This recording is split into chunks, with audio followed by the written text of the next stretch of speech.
এজন্য আল্লাহ বলেন আল্লাযীনা হুম লিয-যাকাতি ফাইলুন।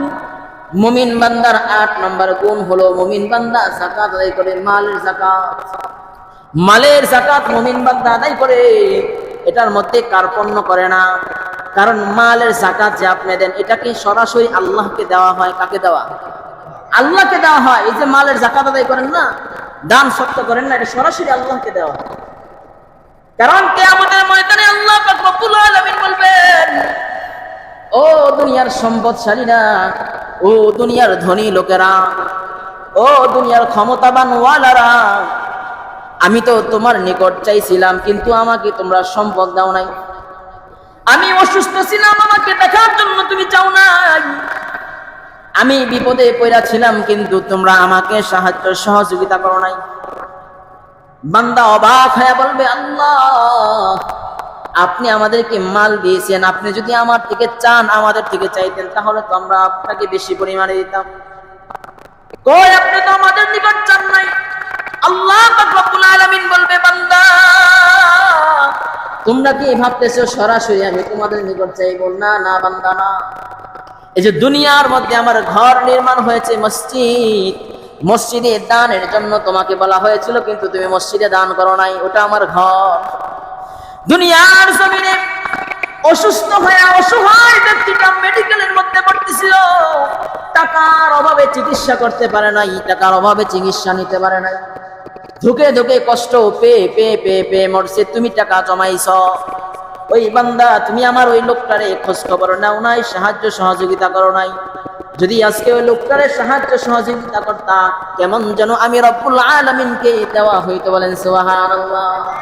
দুনিয়ায় আমার গরিব অসহায় লোকটা খাবারের জন্য ভাত পায় না, এমন অসহায় লোক দুনিয়ায় তোমার সমাজের মধ্যে ছিল, তুমি সমাজের নেতা ছিলা, কিন্তু তাদের খোঁজ খবর নাও নাই। এই বান্দা তোমাকে আল্লাহ, আমি আল্লাহ মেম্বরতে দিয়েছিলাম, আমি আল্লাহ চেয়ারম্যান বানিয়েছিলাম, আমি আল্লাহ এমপি বানিয়েছিলাম, আমি আল্লাহ তোমাকে মন্ত্রী বানিয়েছিলাম, তোমার অধীনস্থ লোকদের খোঁজ খবর তুমি নাও নাই, তুমি শুধু সম্পদ জমা করেছ। এই বান্দা তুমি যদি তাদের খোঁজ খবর নিয়ে আমি তাদেরকে সাহায্য সহযোগিতা করতাম, কেমন যেন আমি রব্বুল আলামিনকে আজকে দেওয়া হয়ে যেত। বলেন সুবহানাল্লাহ। এজন্য বলেন অসহায় ব্যক্তিকে সাহায্য সহযোগিতা করবে। বড় অসহায় লোক আপনার কাছে আসবে, সে অপেক্ষা আপনি বসে থাকবেন না, বরং আপনি নিজের থেকে যে তাকে সাহায্য সহযোগিতা করবেন। কথা কি বুঝাইতে পারছি?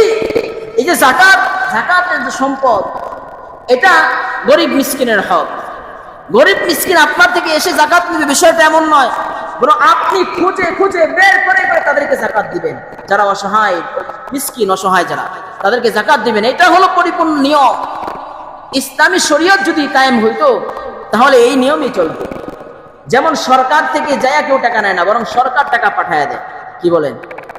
সরকার ইউনিয়নে ইউনিয়নে পাঠায় দেয় না টাকা, গরিবের হক পাঠায় দেয় না? না আমরা যাই সরকার থেকে নিয়ে আসি না, বরং পাঠায় দেয়। আপনার উচিত আপনার যাকাতের টাকা গরিব মিসকিনের নিকট পাঠায় দেওয়া, অথবা যে কোনো মাধ্যমের মাধ্যমে পাঠায় দেওয়া, যাতে তার কাছে যায় পৌঁছে। এটা হলো মুমিন বান্দার গুণ, যাকাত আদায় করা। মুমিন বান্দার গুণ হলো যাকাত আদায় করা। কারণ যাকাতের ব্যাপারে আমরা এত অলস, এত কি কৃপণতা করি যাকাতের ব্যাপারে, যেটা আমরা এই যে যাকাত আদায় করি না, এটাকে গুনাহ মনে করি না, এটাকে গুনাহ মনে করি না। কিন্তু আল্লাহ পাক রব্বুল আলামিন বড় ভয়ঙ্কর ব্যাপারে বলেন, কিয়ামতের ময়দানে যারা যাকাত আদায় করে না, এই যাকাতের সম্পদগুলি আমি আল্লাহ সাপ বানায়া ওই বান্দার গলার মধ্যে লটকায় দিব। বলেন নাউজুবিল্লাহ। শুধু তাই নয়, বরং ওই মালগুলি, সম্পদগুলি আমি আল্লাহ গরম কইরা তার পিঠের মধ্যে, বুকের মধ্যে, মুখের মধ্যে, শরীরের অঙ্গ প্রত্যঙ্গের মধ্যে সেক দিব। বলেন নাউজুবিল্লাহ। মানে আপনাকে শাস্তি দেওয়া হবে। এজন্য মুহতারাম হাজিরিন, আল্লাহ বলেন ওয়াল্লাযীনা হুম লিয-যাকাতি ফাইলুন। মুমিন বান্দার ৮ নম্বর গুণ হলো মুমিন বান্দা যাকাত আদায় করে। কি করে বলেন? যাকাত আদায় করে।